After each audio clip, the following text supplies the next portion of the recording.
19 წლის გოგოები გაუშვეს ციხეში. აი ეს ბავშვები, სტუდენტები, რომლებიც სიცოცხლეთ უნდა ტკბებოდნენ, მარიამ ლაშხის ისტერიკის გამო ჩასვეს ციხეში და ამბობენ, რომ 12 დღე პატიმრობაში ჯურღმულში უნდა გაატარონ ამ ახალგაზრდებმა სტუდენტებმა და ესეთი რამ არ უკადრებია დამოუკიდებელი საქართველოს ისტორიაში არავის.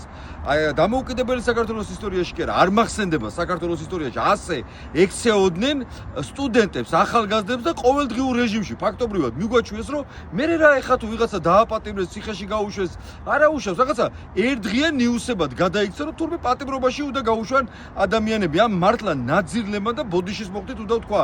ესენი არიან აბსოლუტური გარეწარი და ახლები. შემდეგ ქართველობაზე დებენ თავს და თითქოს ოჯახებიდან გამოდიან. რა ოჯახიდან გამოდიხართ, როცა 19 წლის სტუდენტებს, გოგონებს უშვებთ ციხეში.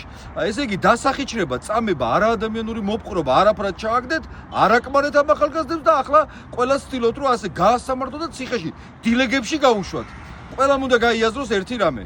ერთმა, ორმა და სამ ადამიანმა კი არა, მთელმა ერმა უნდა გადავწყვიტოთ. ივანიშვილის ეს რეჟიმი უნდა დაემხოს.